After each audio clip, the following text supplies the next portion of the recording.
Congratulations to Boston.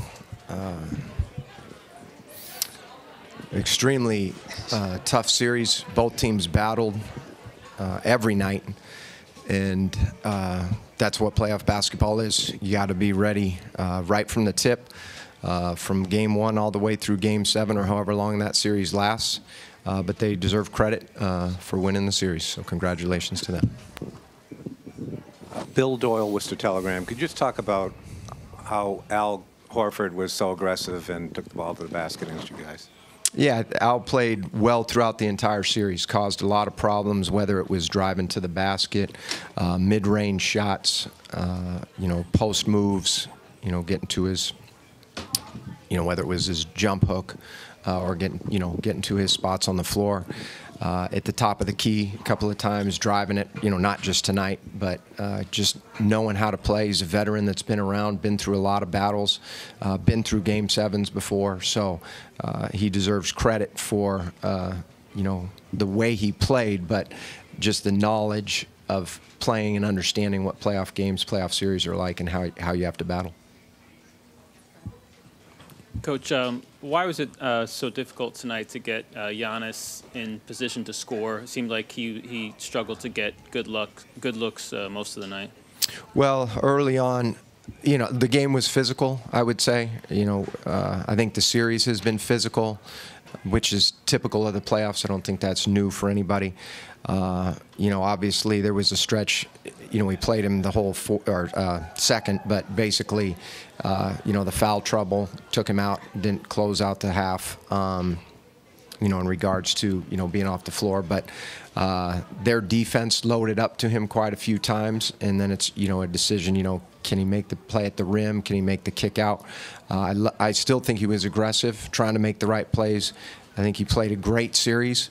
A lot of times people are going to just look at, the scoring, but his ability to create for his teammates, create open shots, rebound the ball, like I mentioned the other day, gets a rebound off of a missed layup that, not a lot of guys can get, doesn't bring the ball back up and goes right back up with it. But for him, I think he battled the entire time, had some good looks that didn't go in, but they deserve some credit for playing tough defense at times too.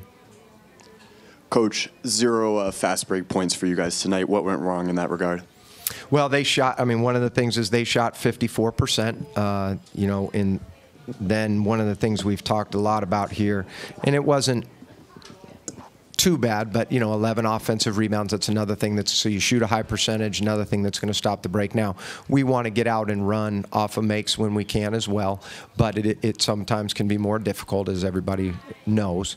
But that having been said, give them credit for, last game we had a lot, a ton, and that was probably a big point of emphasis for them to get back, make sure that they crowd the paint, get out to, contain the ball, and get out to shooters as need be. But that having been said, that's one thing for us, of trying to find easy baskets. If we don't, then we got to set up and execute in the half court. Coach, you're kind of talking about that, but let me ask you.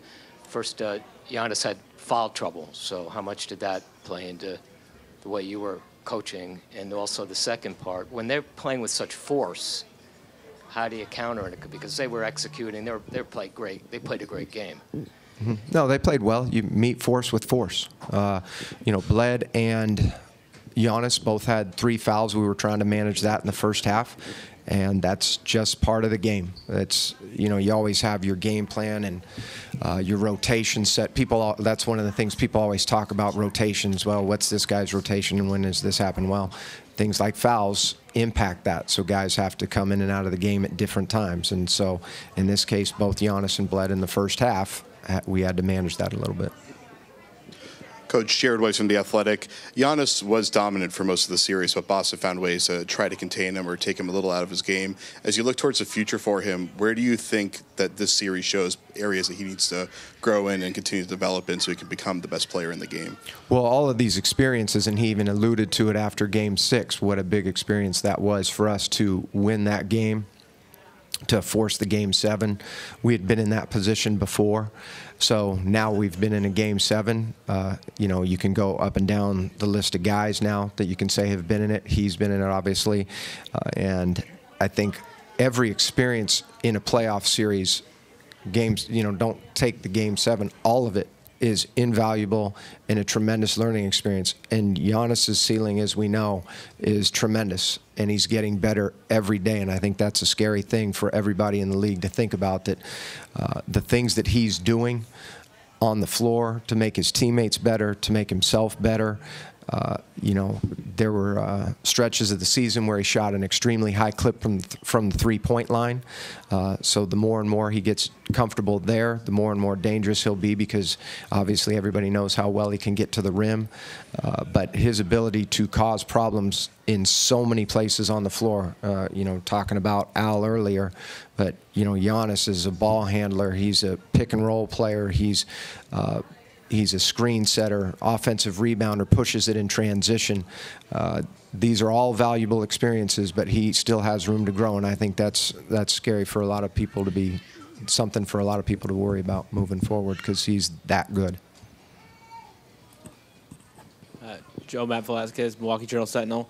Just what's it like for you as a coach when the bench comes in the first quarter and does what they've done in most of the games here in Boston, just can't hold on, and then you have to, over the course of the game, find way. You're still putting them in, still trying to find ways to find a spark. Just what's that like when you're trying to find that spark when it's just not coming? Well, that's like we talked about earlier. Okay, you have your rotations. You get a feel for how guys are playing when they enter into the game, and you have to make those adjustments on the fly. And we talked about Shabazz in the games here. He had given us a spark offensively, whether it was making threes, whether it was making shots, and he had always looked comfortable. So, you look at somebody like him in a short burst to see if he's got it. Jed, I thought, was really good for us tonight, not in terms of, it's not about the stat line, but he was just stable for us. I think he ends up being a positive out on the floor in terms of plus minus, and that's not always the end-all be-all, but it's a guy that's been in these situations, so you can go to him. But you give the guys the opportunities, and you see what the flow of the game is, or how they look and how they feel out there, and then you make your decisions from there. Joe, Mike Petralia, CLNS Media. When Jalen goes out and obviously didn't play the second half, how do you think that impacted the way they play? They addressed it, and how did it impact the way you guys were guarding? Sure, I think they just continued to play hard.